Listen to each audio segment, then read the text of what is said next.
నమస్తే. ఇన్నాళ్ళు నన్ను సపోర్ట్ చేస్తూ, ఎంకరేజ్ చేస్తూ మీ ప్రేమని నాకు అందిస్తున్న ప్రతి ఒక్కరికి కృతజ్ఞతలు.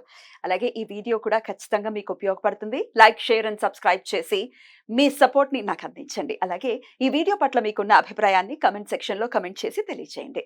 ఇప్పుడు వీడియోని చూద్దాం. నమస్తే. Welcome to our channel. నేను పద్మిని. ప్రస్తుతంతో పాటు astrologer and tarot card reader Anupama Adupa గారు ఉన్నారు. మాట్లాడదాం. అనుపమ గారు నమస్తే అండి. నమస్తే పద్మిని గారు. ఎలా ఉన్నారు అనుపమ గారు? ఫైన్ అండి, థ్యాంక్ యూ. అనుపమ గారు, గురుగ్రహం యొక్క అనుగ్రహం కోసం ప్రతి ఒక్కరు కూడా ఖచ్చితంగా ఆకాంక్షిస్తూ ఉంటారు. ఎందుకంటే ఆస్పీషియస్ ప్లానెట్ కాబట్టి.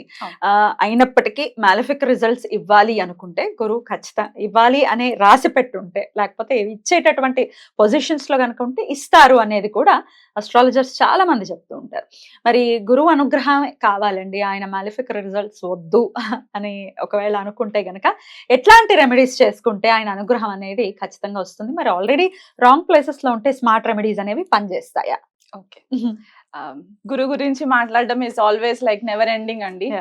ఎంత మాట్లాడుకున్నా కూడా మనకు అది తక్కువనే అనిపిస్తూ ఉంటుంది. అండ్ బ్లెస్సింగ్ లాగా కూడా ఫీల్ అవ్వాలి. Yes, absolutely. ఎందుకంటే ఆయన నార్మల్ నైసర్గిక కాల్పురుష్ కుండలిలో ధర్మ త్రికోణ ఒకటి రూల్ చేస్తారు, ధనుసు రాశి, అండ్ మోక్ష త్రికోణ మీన రాశి. So the two powerful houses to spread dharma towards society and spiritual upliftment. మనకి 12th house spiritual upliftment, spirituality గురించి మనం మాట్లాడుకుంటాం కాబట్టి మోక్ష స్థానం కూడా అంటూ ఉంటాం కాబట్టి ఈ రెండు హౌసెస్ అంటే భావాస్ కి ఆయన రూలింగ్ నేచర్ ఉంది కాబట్టి గురువు ఇస్ మోర్ ఇంపార్టెంట్ అన్నమాట. జనరలీ మనకి ఏ లైఫ్ లో ఏ ఈవెంట్ జరగాలన్నా మనకంటూ ఒక జ్ఞానం రావాలి. గురువు అందరు ఏమనుకుంటారంటే ధనకారకుడు లేకపోతే పుత్రకారకుడు అనుకుంటారు, కానీ the first and foremost is జ్ఞానకారకుడు అండి గురువు. మనకి జ్ఞానాన్ని ఇచ్చా అంటే మనము తల్లి గర్భంలో నుంచి బయటికి వచ్చిన తర్వాత మనకి ఫస్ట్ ఆ నాలెడ్జ్ రావాలి, ఆ విజ్డమ్ రావాలి అంటే mother is the first teacher. So అక్కడ నుంచి మనకి ఆ జ్ఞానం వస్తుంది. ABCDs స్టార్ట్ చేయాలి, వీళ్ళు రావాలంటే కూడా మనకు ఆ గురువు అనుగ్రహం ఉండాలి. అండ్ జనరల్ గా మనకి 12 భావాస్ ఏవైతే ఉంటాయో దాంట్లో మనకి గురువుకి ఎక్కువ ప్రామినెన్స్ ఉంటుంది అనమాట. లైక్ ద్వితీయ భావము, పంచమ భావము, భాగ్యస్థానము అండ్ లాభస్థానం.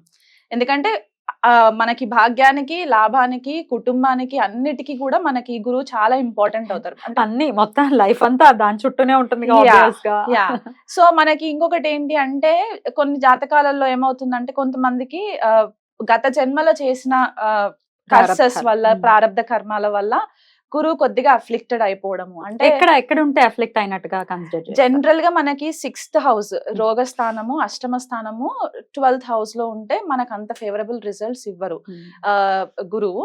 అండ్ మారక స్థానం 3rd హౌస్ ఒకటి. ఎందుకంటే గురువు గారు హీస్ మోర్ అబౌట్ టీచింగ్. ఒక టీచర్ ని తీసుకెళ్లి మనము పరాక్రమం చేయండి అని చెప్పి బ్యాటిల్ ఫీల్డ్ లో వదిలేయలేము.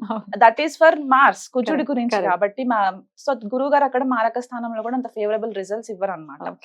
అండ్ ఇప్పుడు కన్యా రాశికి, మిథున రాశి వాళ్ళకి కేంద్రాధిపత్య దోషాలు వచ్చేస్తాయి. Because he's ruling the 4th and the 7th house లాగా, and 7th or 10th house లాగా అక్కడ కేంద్రాధిపత్య దోషాలు వస్తాయి. అండ్ గురువు ఒకవేళ రాహుతో కలిసి ఉన్నా, కేతుతో కలిసి ఉన్నా కూడా కొన్నిసార్లు బెటర్ రిజల్ట్స్ ఇవ్వరు అనమాట. సో ఇలాంటి కాంబినేషన్స్ ఉండడం వల్ల మనకి అఫ్లిక్షన్స్ వస్తూ ఉంటాయి. అండ్ గురువు కొన్ని తులా లగ్నం వాళ్ళకి గురువు మారకాధిపతి కూడా అవుతారు, మోస్ట్ మెలిఫిక్ అయిపోతారు అనమాట. బికాస్ ఎక్కడున్నా కూడా జనరల్ ఎక్కడున్నా తులా లగ్నం వాళ్ళకి తృతీయాధిపతి, షష్టాధిపతి అవుతారు కాబట్టి ఆ గురు మహాదశ వచ్చిన, అంతర్దశ వచ్చిన ఆ రిజల్ట్స్ కొద్దిపాటిగా మనకి ఇండైరెక్ట్ గా వస్తూ ఉంటాయి అన్నమాట. కర్కాటక లగ్నం వాళ్ళకి ఏంటంటే మనకి 6th హౌస్ 10th హౌస్ గురువు గారు రూల్ చేస్తారు. సో మనకి మూల త్రికోణ రాశి పడేది ధనుసు రాశిలో కాబట్టి ఆ ధనుసు రాశి 6th లో పడినప్పుడు ఆ భావానికి సంబంధించిన ప్రాబ్లమ్స్ కూడా కొద్దిపాటిగా ఇస్తూ ఉంటారు అనమాట. లైక్ హెల్త్ కి సంబంధించి వస్తూ ఉంటాయి. వీళ్ళకి ఎనిమిటీ ఉండకపోవచ్చు. ఎనిమిటీ ఎందుకంటే గురువారు ఎక్కడ కూర్చున్నా సరే కొద్దిపాటిగా సప్రెస్ చేసేస్తారు. అండ్ ఆయన ఆస్పెక్ట్ చూపు ఎక్కడైతే పడుతుందో అది వృద్ధి చేస్తారు అనమాట. సో ఇక్కడ ఏమవుతుందంటే 6th లో కూర్చున్నారు అనుకోండి కర్కాటక లగ్నం వాళ్ళకి, 2nd హౌస్ ని చూస్తూ ఉంటారు అనమాట. సో 2nd హౌస్ ని చూసినప్పుడు ఏంటంటే భోజన ప్రియులు ఎక్కువ అయిపోతూ ఉంటారు. సో దాంతో హెల్త్ కంట్రోల్ ఇలాంటి ప్రాబ్లమ్స్, ఎక్కువ స్వీట్స్ తినడం ఇష్టపడడం ఇట్లాంటివి ఉండొచ్చు. సో ఇక్కడ ఏమవుతుందంటే హెల్త్ పరంగా ప్రాబ్లమ్స్ ఇచ్చేసి ఎనిమిటీ లేకుండా అనమాట, శత్రువు yeah. లేకుండా, రుణాలు లేకుండా, ఒకవేళ రుణం తీసుకున్నా త్వరగా క్లియర్ చేసుకోవడానికి. జస్ట్ ఇవి నేను బేసిక్ ఎగ్జాంపుల్స్ ఇస్తున్నాను. కొంతమంది చార్ట్స్ లో డిఫరెంట్ అఫ్లిక్షన్స్ ఉండొచ్చు. లైక్ తులా లగ్నం అని చెప్పాను, తులా లగ్నం వాళ్ళకి షష్టాధిపతి అయ్యి పంచమంలో కూర్చున్నారు అనుకోండి, జనరల్ గా కారకో నాశభవ అని చెప్పేసి అంటూ ఉంటారు మనకి క్లాసిక్స్ ప్రకారం. ఎందుకంటే ద్వితీయంలో, పంచమంలో, భాగ్యంలో అండ్ లాభంలో గురువు గారు ఒకవేళ అవే హౌసెస్ లో ఉంటే కారకో నాశభవ ఎఫెక్ట్ ఉంటాయి అని అంటారు అనమాట. సో ఇక్కడ ఏమవుతుందంటే పిల్లలకి సంబంధించి జీవకారకత్వాలన్నీ డ్యామేజ్ చేస్తారు. అజీవకారకత్వాలకి హెల్ప్ అవుతుంది అనమాట. లైక్ విజ్డమ్ ని టీచ్ చేయడం కానీ, నాలెడ్జ్ చెప్పడం కానీ, ఇట్లాంటివి బాగా చేస్తారు. కానీ పిల్లలకి సంబంధించి కొద్దిపాటిగా ప్రాబ్లమ్స్ వస్తాయి. మళ్ళీ వక్రి అయి ఉంటే ఒకలాంటి రిజల్ట్స్. వక్రిస్తే ఎలా ఉంటుంది? వక్రించడం అంటే బేసికలీ ఏంటంటే గ్రహాలు ఆకాశంలో ట్రాన్సిట్ అయ్యే టైంకి భూమికి దగ్గరకు వచ్చినప్పుడు వక్రి అవుతాయి అనమాట, because of the gravitational and electromagnetic pull వల్ల. సో ఇక్కడ వక్రి జనరల్ గా డిఫరెంట్ థాట్స్ ఉంటాయి. కాకపోతే నేను చదివింది ఏంటి అంటే వక్రి రిజల్ట్స్ మనకి 3 times పవర్ఫుల్ గా ఉంటాయి. అవునా? 3 times పవర్ఫుల్. ఒకవేళ పాజిటివ్ అయితే అంతే 3 times అంతే ఉంటది. కానీ చాలా హార్డ్ వర్క్ చేయాల్సి వస్తుంది అనమాట. ఇప్పుడు ఫర్ ఎగ్జాంపుల్ గురువు గురించి మాట్లాడుకుంటున్నాం కాబట్టి, గురు వక్రి అయి ఉన్నది చార్ట్ లో అంటే గత జన్మలో వీళ్ళు గురువుకి సంబంధించిన కారకత్వాన్ని ఎక్కువ వాడేశారు, లేకపోతే ఎక్కువ రెస్పెక్ట్ చేయలేదు.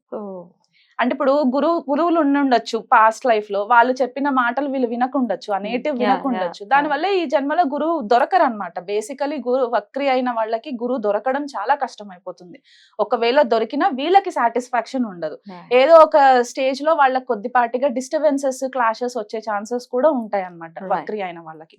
సో వీళ్ళకి రిజల్ట్స్ ఏంటి అంటే, రెమెడీస్ గురించి మనం మాట్లాడుకుంటే గనక మరి పనిచేస్తాయా ఆయనకి? డెఫినెట్లీ పనిచేస్తాయండి. అంటే బేసికలీ గురువు అంటేనే మనకు ఒక హోప్. మనము ఉదయం లేచి సూర్యుడిని చూస్తామా అంటే ఆ హోప్ తోటే మనం పడుకుంటాం నైట్. సో ఆ హోప్, ఆ ఫెయిత్ మనకి క్రియేట్ చేసేది గురు గ్రహమే. ఆ జీవకారకుడు కదా మనకి. ఆక్సిజన్ కి కూడా గురువే కారణం. ఎందుకంటే కోవిడ్ టైంలో మనం చూస్తే షష్టగ్రహ కూటమి ధనుసు రాశిలో జరిగినప్పుడు గురువు చాలా ఇంపాక్ట్ అయిపోయి ఉన్నారు ఆ టైంలో. సో ఆ టైంలో అందరు ఆక్సిజన్ సిలిండర్స్ కోసమే కదా వాళ్ళు వెతికింది. ఊపిరికి సంబంధించి అండ్ మన నోస్ కి సంబంధించి కూడా గురువునే చెప్తూ ఉంటారు. లివర్, ప్యాంక్రియాస్, ఎస్ అది ఆ ఫోర్టే ఉంటుంది ఆయనకి. కానీ మనకి మెయిన్ గా నేజల్ పాసేజ్ ఏదైతే ఉంటుందో అదంతా గురువు కిందకే వస్తుంది. సో ఏ రెమెడీ చేసినా మనము నమ్మకంతో చేయాలి. అది వర్కౌట్ అవుతుందా అనే ఒక డ్యువల్ మైండ్ సెట్ తో ఉండకూడదు. ఎప్పుడైనా సరే డ్యువలిటీ మోడ్ లో ఉండద్దు. ఎందుకంటే యూనివర్స్ ఆకాశతత్వం, గురువు గారు అంటే ఆకాశతత్వం. సో ఆ గురువు మనకి బ్లెస్సింగ్స్ రావాలి అంటే మనం యూనివర్స్ కి ఎప్పుడు కూడా డ్యువల్ మైండ్ సెట్ తోటి మనము ఇన్ఫర్మేషన్ ఇవ్వద్దు. సో ఇప్పుడు ఏం చేయమంటారు? రెమెడీస్ ఏం చేయాలి అని అంటే, ఫస్ట్ గురువు చాలా పాడైపోయి ఉన్నారు అని అనుకున్న వాళ్ళు ఎల్లో కలర్ క్యాప్ వేసుకోవాలండి రెగ్యులర్ గా. తలపైన ఎల్లో కలర్ క్యాప్ వేసుకోవాలి. ఆడవాళ్ళు అంటే ఇంకా నార్మల్ గా ఎప్పుడన్నా బయటికి వెళ్ళినప్పుడు జస్ట్ వేసుకోవచ్చు కొద్దిపాటిగా. లేదు అని అనుకుంటే, వేసుకోలేము అని అనుకుంటే ఇంకా ఆల్టర్నేటివ్ మెథడ్ అంటే మనకి కుంకుమ పువ్వు, స్కార్ఫ్ లాగా ఎల్లో కలర్ కట్టుకోవచ్చు. స్కార్ఫ్ ఎల్లో కట్టుకోవచ్చు. ఏంటంటే మనకి ఆ హెడ్ డైరెక్ట్ మనకి ఆకాశానికి అంటే ఆ స్పేస్ కి కవర్ చేయడానికి అన్నమాట మనం వాడేది. అండ్ కుంకుమ పువ్వు, పసుపు కలిపి పాలల్లో నుదుటిన బొట్టు పెట్టుకోవాలి. ఎందుకంటే మనకి ఇక్కడ అగ్ని చక్రం ఉంటుంది కాబట్టి అది యాక్టివేట్ చేయడానికి అన్నమాట. అది పెట్టుకోవచ్చు, డైలీ పెట్టుకోవాలి. అండ్ గురు స్తోత్రాలు చదువుకోవాలి. దక్షిణామూర్తికి పూజ చేసుకోవచ్చు రెగ్యులర్ గా. చాలా మట్టుకు చెట్లు నాటాలండి. ఎందుకంటే ప్లాంట్స్ ఆక్సిజన్ ఇస్తది కదా మనకి డే టైమ్ లో. సో చాలా మట్టుకు చెట్లు నాటాలి. And most important banana tree.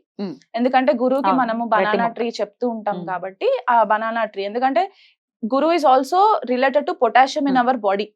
So మనకి పొటాషియం లెవెల్స్ ఎక్కువ ఉంటేనే మన హెల్త్ మనకి బాగుంటుంది. మన మసిల్ క్రాంప్స్ రాకుండా ఉండడానికి, యాక్టివ్ గా పర్ఫార్మ్ చేయడానికి మనకు ఉంటుంది. ఇవి ఒకటి. అరటిపండు అరటి చెట్టు దగ్గర కూర్చొని గురు స్తోత్రం, గురు గాయత్రి మంత్రం జపము ఒక 1008 సార్లు 1008 టైమ్స్ మనం జపం చేసుకోవచ్చు వరుసగా ఒక 16 days అలా. ఎందుకంటే number 16 is connected with Guru. And ఏ వర్ణన్నా మనకి ఇవన్నీ చేస్తున్నా, రెమెడీస్ ఇవన్నీ మెల్లిమెల్లిగా చేస్తూ ఉన్నప్పుడు ఒక గైడెన్స్ దొరుకుతుంది అన్నమాట. సో వీళ్ళకి ఎలాంటి గైడెన్స్ వస్తుందంటే, వీళ్ళ లైఫ్ లో ఎవరన్నా ఒకళ్ళు వచ్చి మంచి టీచర్ లాగా వీళ్ళకి గైడెన్స్ ఇవ్వడము. మనకెప్పుడు డౌట్స్ వస్తుంటే వీళ్ళని నమ్మచ్చా లేదా అని, అలాంటి నమ్మకం ఇష్యూస్ రాకుండా మనకు ఒక గైడెన్స్ గా టీచర్. అండ్ ఇంకొకటి ఏంటి అంటే, గురువుని ఒకరిని మనం నమ్మాము అని అంటే వాళ్ళని ఎంత తిన్ థిక్ సిచ్యువేషన్స్ ఉన్నా సరే మనం వాళ్ళని కంటిన్యూగా బిలీవ్ చేయాలి, వాళ్ళు చెప్పిన దారిలో వెళ్ళాలి. అదొకటి. అండ్ చిన్న పిల్లలు బిలో 12 years ఉన్న పిల్లలు, ఇంకా గురువు చాలా పాడైపోయినారు, మకరంలో ఉన్నారు అని అనుకుంటే గనక అక్కడ నీచబడతారు. కాబట్టి చిన్న పిల్లలకి చదువు చెప్పాలండి. ఇంట్లో ట్యూషన్స్ అయినా వీలుంటే పిల్లలుగా ఫ్రీగా చదువు చెప్పాలి. ఏం ఆశించద్దు అనమాట. బిలో 12 years పిల్లలకి లడ్డు చేసి పంచిపెట్టచ్చు, బేసన్తో చేసి లడ్డూస్ పంచిపెట్టచ్చు గురువారం. అండ్ ఇంకొక బెస్ట్ రెమెడీ ఏంటి అంటే 108 పసుపు కొమ్మలు పసుపు తాడుకి చుట్టేసి ఒక గురువారం రోజు మనము గురుగ్రహానికి మాలలాగా వేయచ్చు, లేదా మేధా దక్షిణామూర్తికి కూడా మనం సమర్పణ చేసుకొని మనం రెగ్యులర్ గా దండం పెట్టుకొని వచ్చినా కూడా మనకి వర్కౌట్ అవుతుంది. తప్పకుండా ఇలా వర్కౌట్ అవ్వాలి, గురువు యొక్క అనుగ్రహమే పరిపూర్ణంగా ప్రతి ఒక్కరూ పొందాలని మనస్ఫూర్తిగా కోరుకుంటూ, చక్కగా అంటే సబ్జెక్ట్ ప్రకారం కూడా చెప్పారు, ఏంటి ఎక్కడెక్కడ ఉంటే ఎలాంటి రిజల్ట్స్ ఇస్తారు అనేది టూకీగా చెప్పారు. సో ఇంకా డీటెయిల్ గా తెలుసుకోవాలి అంటే కుండ్లీ చూస్తే ఇంకా డీటెయిల్డ్ గా తెలుస్తుంది. చాలా బ్యూటిఫుల్ గా ఎక్స్ప్లెయిన్ చేశారు అనుపమ గారు. Thank you. నమస్తే అండి.